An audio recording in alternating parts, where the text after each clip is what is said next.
I have been friends with Jim since 1982. We met at Camp Halawassa, New Jersey, years and years ago. Jim became an immediate friend, and a lot of it was because there's just an adventure spirit in him. My dad also was an outdoor enthusiast, and he would take us camping almost every weekend. So that kind of got Jim going with the outdoors. As Jim got older, he got into camping on his own and just discovered how you can see God through his creation. We were living in Maine. We had a rafting company there, and Jim was also managing a camp. And out of the blue, Jim received a call from camp here. And I actually remember hearing on the answering machine in our kitchen that someone had a job opportunity for my dad. They said Jim's name had come up twice. They were looking for somebody who had camping experience and someone who had Alliance experience. I was very happy for him that he accepted and moved on. We came out for the interview about a month before my dad started the job, and I remember my sister and I just being in awe. I had never seen trees like this before that were this big. I was grateful that he had the opportunity, and he was thrilled, and he had his hand in some more eternal, beneficial things. I think it was a big transition for everyone.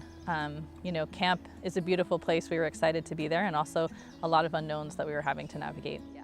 I would say when we first got here, it wasn't a customer service oriented facility. One of the first things that he did was create the hospitality lounge as a place for people to gather.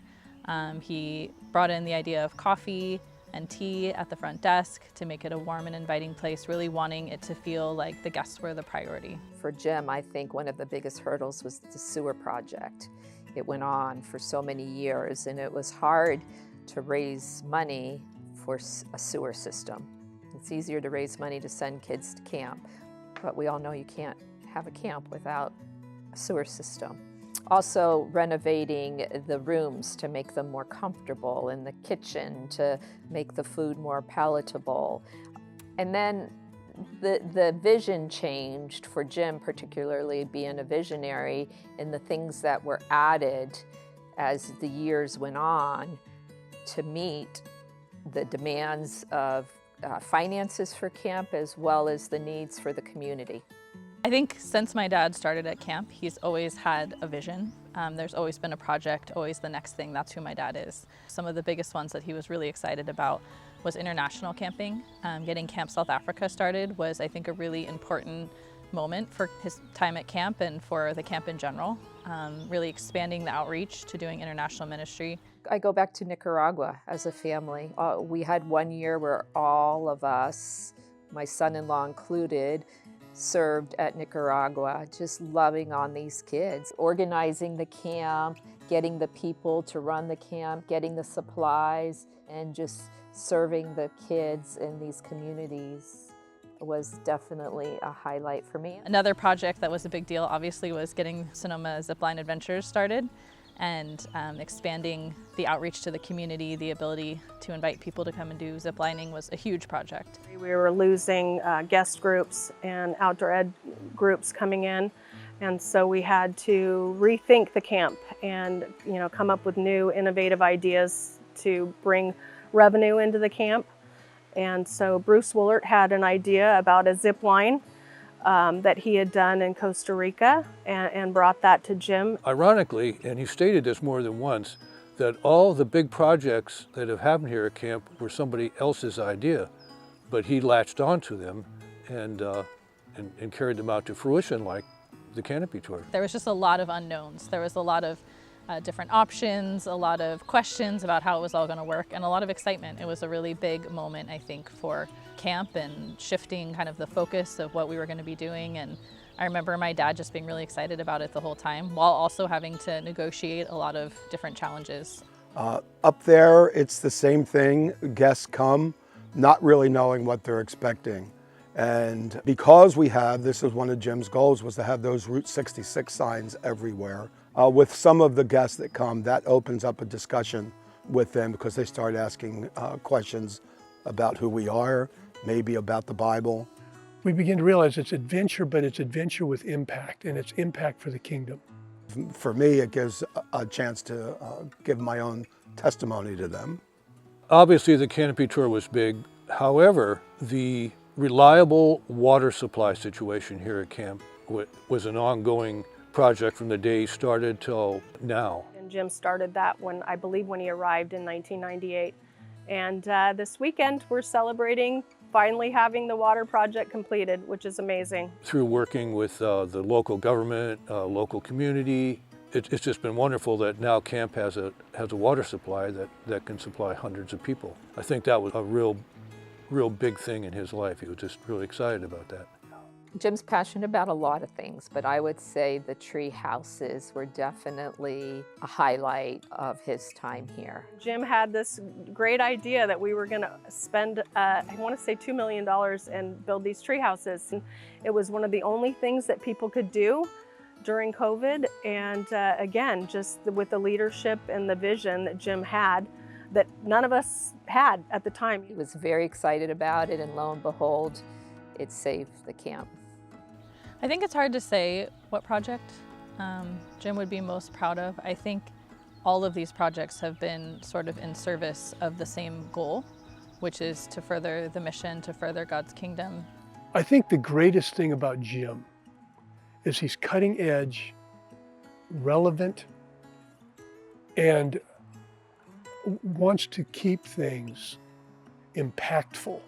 Full of energy and optimism, and always coming up with the best way to get more people here at the camp. Very knowledgeable. After college, he became an avid reader, and he just reads all the time, so he really keeps up on how to work with people, how to bring in people with strong points that are needed in different positions. Jim is the best leader I know, and that when he's in charge, things are better. He has the ability to keep things on track. He's able to make tough decisions. For my dad, the steadfast commitment to the mission, to this being beyond himself, greater than himself, something that he really believes in, is what has allowed him to continue to play this role for so many years. It has been a delight to watch how Jim has led the camp, and the leadership that I've always appreciated in him, watch him lead the camp to just new levels. But he's also done the same in my life. He's been a Christian influence on me. Whenever I have to make decisions and I want to make them based on what God wants, there's no greater man that I know of to ask than Jim. I think one of the most significant changes that I've witnessed since my dad started at camp is the emphasis on building up a strong leadership team and strong staff. My dad has really wanted to make sure that the people running camp on a day-to-day basis are people who also share in that mission and that vision. And there's been a lot of work done around building up a really incredible team, which I think he has done. And I think there's been just a lot of changes in that process, but a lot of really positive outcomes in terms of who's at camp, who's running the different programs, and that has been incredibly beneficial. And I think in the last 2 years, the shift has been for Jim from managing it to being the visionary and helping with the fundraising. That role of his has changed, where other people have been the managers. I was always curious to kind of know when would he be ready to retire. And I think it's been a transition. I think it's not something that happened overnight. I think it's been in some ways years in the making, where he's had to really think about when he was ready to transition out of this role. And I think in some ways it's been hard for him, because this has been such an incredibly important part of his life. Personally, I never felt that moment that he was moving on. I felt that he was changing his title, but that this camp would still, and other camps like it, would still remain a focus of his, and I don't think that will change. So I imagine that Jim will be traveling a lot and getting very involved in international missions trips. That's where his passion is, and it has been forever since I've known him. Something that's important to know is that all these projects, all these big initiatives that my dad has undertaken, the tree houses, the zip lines, I think all of that has actually been secondary to what he actually cares about most, which is the individual impact on people's lives. Oftentimes my dad would come home after a day of work and share a story about how someone had been personally impacted by something that happened at camp, or how their experience there had led them to a place where they made an important life decision. And so I think all of this, at the end of the day, What my dad's going to take away from it is the individual lives that have been impacted, more than any of the things that were built, more than any of the things that changed at camp. I think he'll always remember the lives that were touched. When I think of Jim Blake, there's parts of him that he's going to do forever. He is a visionary, he's a leader, and he wants to be involved in things that impact people for the kingdom of God. And I think Jim is going to be doing that till the day he dies. It's changing, but it's not ending.